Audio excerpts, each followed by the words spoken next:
Feiyu has just announced a new challenger to the gimbal market, the Scorp Mini 3 Pro. Now this rivals many other gimbals right now, but at a cheaper price and a smaller overall build. There are so many great features I'm going to go over. If you're new to the channel, my name is Jonah August. I'm a wedding filmmaker based in Vancouver, Canada, and I'm happy that you're here. Feiyu is a sponsor of this video, so let's jump right into it. I'm going to go over all of its specs and unique features first, and then I'll go on to setting it up and balancing the gimbal. Okay, so this is an all-in-one gimbal setup for mirrorless cameras, compact cameras, action cameras, and for phone filmmaking. It weighs about 1,000 grams, making it super light. It has a max payload of 2 kilograms, which is about 4.4 pounds. This is plenty for most camera setups. It has a runtime of up to 14 hours, making sure you have battery life all day long. It has built-in AI tracking 4.0, which I'll dive into shortly here. A 1.3-inch touchscreen, a detachable grip handle. This feature is what makes this gimbal shine. It gives you the ability to control the gimbal for more flexible creation. And if you want to use the Scorp Mini 3 Pro without the detachable handle, there are indicator lights here so you know what mode you're in while filming. It has a quick release system 3.0 to instantly switch between horizontal and vertical shooting. It has Bluetooth camera control so that you don't have cables in your way. The electric magic wheel is a multi-function control wheel that can be used for axis rotations and electronic zoom. It has USB-C port for charging, and all the buttons, triggers, and toggle you need for full control while filming. I have the kit version here, which is an additional $30, but definitely worth it. It comes with an extension pole, fill light, articulating arm, and a carry case. That's a ton of value for such a slight increase in price. Now let's take a deeper look into some of its features. Looking at the base plate here, I'll show you how easy it is to switch between horizontal and vertical modes. Its AI tracking is super responsive and can track up to 18 meters away. It has gesture control so you can tell it what to do without having to touch the gimbal. To trigger record, use the open palm gesture. To enable or stop face tracking, do the OK gesture. For custom framing, do the double L gesture. And to turn off the gesture control, do the double thumbs up. Having built-in AI tracking is ideal for filming yourself. It gives you confidence to go out there and get creative shots without needing another person. All right, this detachable handle is my favorite feature about this gimbal. You could stream your video to a monitor and view the shot from a distance and control the gimbal with the handle to give you more flexibility. To have this option in a $269 gimbal is amazing. The indicator lights here represent pan, roll, and tilt axis, Bluetooth, and battery. When filming with a mobile phone, they've included a fan to keep your phone cool while in use. This mount is super handy to change its orientation by a simple twist. Moving on, here's how I balance my camera on the Feiyu Scorp Mini 3 Pro and configure its settings to my liking. Balancing has been made very easy and intuitive on this gimbal. Each access point has a lock and buckle design for smooth and quick setup. You're going to want to start from the top, making your way down. Unlock the tilt and roll axis to adjust in place and then lock them again. Now slide your camera in and unlock the tilt axis. Tilt your camera up vertically and see which way it falls. Ideally, you don't want it to tilt forward or backward. So now you'll need to loosen the plate here and adjust until the camera is balanced. Once it's balanced, tighten the buckle. Now we need to adjust the depth for the tilt axis.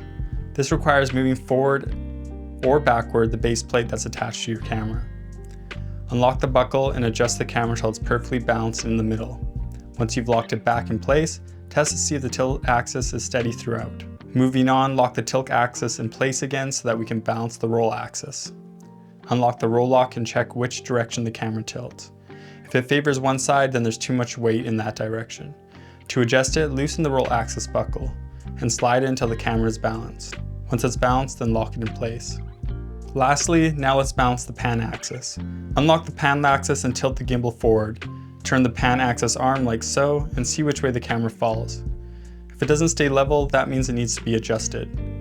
Loosen the pan axis buckle and adjust it and keep testing until the camera stays balanced. Once it's balanced, unlock all the other axis points and turn the gimbal on. Now, let's set this up for optimal use. First things first, now that the camera is perfectly balanced on the gimbal, we need to auto-tune the motors to sync with the balancing. Make sure the gimbal is on a level surface for this. Next, adjust the follow speed to match what you're filming. For real estate, slow is recommended. For weddings, medium, and for action sports, fast. There are different modes you can access via the touchscreen here or the side button.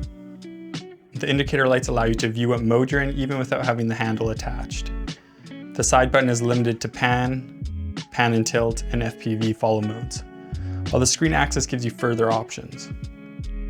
The scenario tab gives you options for time-lapse, auto rotation, panoramas, portrait mode, selfie mode, and track video. Back on the home screen here, when you swipe left, it shows you further settings for the gimbal and connectivity, such as joystick settings where you can adjust the speed and direction for panning and tilting. Here's where you also connect your camera via Bluetooth so that you can control your camera settings and trigger record via the gimbal. Swiping right shows you your camera settings. Swiping up lets you choose the knob mode and shows you knob settings. You can also choose the knob mode from the side button on the gimbal. Once you've configured the gimbal to your preferred settings, you're ready to begin filming. Here's a little video that I filmed with the Feiyu Scorp Mini 3 Pro.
Okay, so there's my review on the Feiyu Scorp Mini 3 Pro. As you saw, this is an amazing gimbal for such an inexpensive price. Feiyu has always provided affordable options for creatives, and this new release did not disappoint. I've linked this gimbal along with some other resources in the description below. If you have any questions, let me know in the comment section. Thank you so much for watching, and I'll see you in the next video.